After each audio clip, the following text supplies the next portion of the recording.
हरिओम मेरे प्यारे दोस्तों, आप सभी का हमारे चैनल पर बहुत बहुत स्वागत है। ज्येष्ठ मास की शुक्ल पक्ष में आने वाली निर्जला एकादशी सभी 24 एकादशियों में सबसे श्रेष्ठ और फलदायी मानी जाती है। इसे भीमसेनी एकादशी या पांडव एकादशी के नाम से भी जाना जाता है।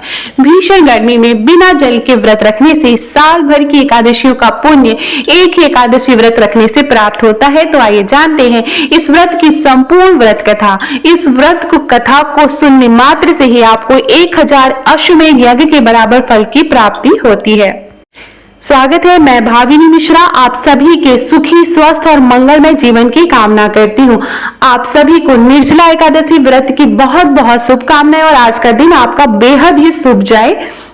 तो चलिए प्रेम से बोलेंगे ओम नमो भगवते वासुदेवाय और कथा प्रारंभ करते हैं। भीमसेन व्यास जी से कहने लगे, हे पितामह, भ्राता युधिष्ठिर, माता कुंती, द्रौपदी, अर्जुन, नकुल और सहदेव आदि सब एकादशी का व्रत करने को कहते हैं, परंतु महाराज मैं उनसे कहता हूँ कि भाई मैं भगवान की शक्ति पूजा आदि को तो कर सकता हूँ, दान भी दे सकता हूँ, परंतु भोजन के बिना तो मैं नहीं रह सकता। इस पर व्यास जी कहने लगे कि हे भीमसेन, यदि तुम नरक को बुरा और स्वर्ग को अच्छा समझते हो तो प्रति मास की दोनों एकादशियों को अन्न मत खाया करो। भीम कहने लगे कि हे पितामह, मैं तो पहले ही कह चुका हूँ कि मैं भूख सहन नहीं कर सकता।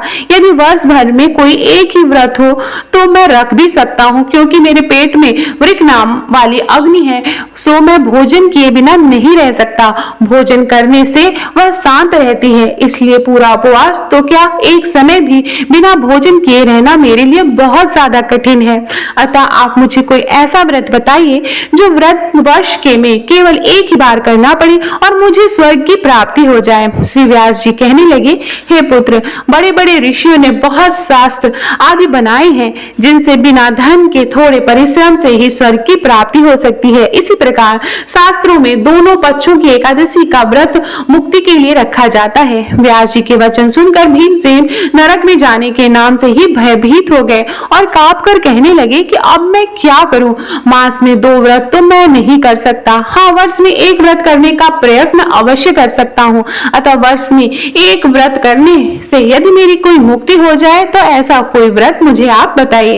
यह सुनकर व्यास जी कहने लगे कि वृषभ और मिथुन की संक्रांति के बीच ज्येष्ठ मास के शुक्ल पक्ष की जो एकादशी आती है उसका नाम है निर्जला एकादशी। तुम इस एकादशी का व्रत करो। इस एकादशी के व्रत में स्नान और आचमन के सिवा जल वर्जित है। आचमन में 6 मास से अधिक जल नहीं होना चाहिए, अन्यथा वह मद्यपान के सदृश हो जाता है। इस दिन भोजन नहीं करना चाहिए, क्योंकि भोजन करने से व्रत जो है वह नष्ट हो जाता है। यदि एकादशी को सूर्योदय से लेकर द्वादशी के सूर्योदय तक जल ग्रहण न करें तो सारे एकादशियों के व्रत का फल प्राप्त होता है। द्वादशी को सूर्योदय से पहले उठकर स्नान आदि करके ब्राह्मणों को दान आदि करना चाहिए। इसके पश्चात भूखे और सतपात ब्राह्मण को भोजन कराकर फिर आप भोजन कर लेना चाहिए। इसका फल पूरे 1 वर्ष की संपूर्ण 24 एकादशियों के बराबर होता है। व्यास जी कहने लगे, भीमसेन, यह मुझको स्वयं भगवान ने बताया है। इस एकादशी का पुण्य समस्त तीर्थों और दानों से अधिक है। केवल एक दिन मनुष्य को निर्जल रहने से पापों से मुक्ति मिल जाती है। जो मनुष्य निर्जला एकादशी का व्रत करते हैं उनकी मृत्यु के समय यमदूत आकर नहीं घेरते, वरन भगवान के पार्षद उन्हें पुष्पक विमान में बैठाकर स्वर्ग को ले जाते हैं।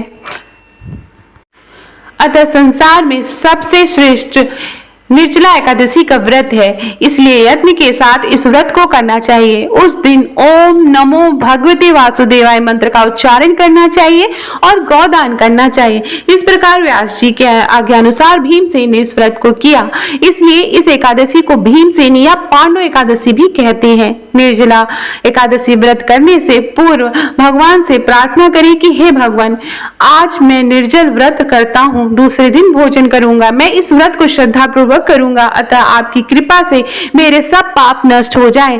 इस दिन जल से भरा हुआ एक घड़ा वस्त्र से ढककर स्वर्ण सहित दान करना चाहिए। जो मनुष्य इस व्रत को करते हैं उनको करोड़ों फल, सोने के दान का फल मिलता है। और जो इस दिन यज्ञ आदि करते हैं उनका फल का तो वर्णन ही नहीं किया जा सकता। इस एकादशी के व्रत से मनुष्य विष्णु लोक को प्राप्त होते हैं। जो मनुष्य इस दिन अन्न खाते हैं वे चांडाल के समान माने जाते हैं, वे अंत में नरक को जाते हैं। जिसने निर्जला एकादशी का व्रत किया है वह चाहे ब्रह्म हत्यारा हो, मद्यपान करता हो, चोरी की हो या गुरु के साथ द्वेष किया हो, मगर इस व्रत के प्रभाव से वह स्वर्ग को अवश्य जाता है। हे कुंती पुत्र, जो पुरुष या स्त्री श्रद्धा पूर्वक इस व्रत को करते हैं उन्हें अग्रलिखित कर्म करने चाहिए। प्रथम भगवान का पूजन, फिर गौदान, ब्राह्मणों को मिष्ठान व दक्षिणा देनी चाहिए तथा जल से भरे कलश का दान अवश्य करना चाहिए। निर्जला एकादशी के दिन अन्न, वस्त्र, उपाहन, जूते का दान अवश्य करना चाहिए। जो मनुष्य भक्त पूर्वक इस कथा को पढ़ते और सुनते हैं उन्हें निश्चय ही स्वर्ग की प्राप्ति होती है। तो ये थी निर्जला एकादशी की व्रत कथा। प्रेम से बोलेंगे ओम नमो भगवते वासुदेवाय। निर्जला एकादशी की व्रत कथा अवश्य आज के दिन सुननी चाहिए। जो लोग व्रत रख रहे हैं उन्हें निर्जल व्रत रखना चाहिए, लेकिन अगर कोई बीमार है या गर्भवती है तो वो अपना ध्यान रखें और जल पीकर ही व्रत करें। संपूर्ण एकादशी का जो फल है वह एक एकादशी व्रत रहने से ही आपको मिल जाएगा। तो आप सभी को एक बार फिर से निर्जला एकादशी व्रत की बहुत बहुत शुभकामनाएं। वीडियो पसंद आया हो तो मेरे चैनल को आप प्लीज सब्सक्राइब करिएगा और कमेंट बॉक्स में ओम नमो भगवते वासुदेवाय या हरि ओम अवश्य लिखिएगा। अपने दोस्तों के बीच में यह एकादशी की व्रत कथा अवश्य शेयर करिएगा। बहुत बहुत धन्यवाद।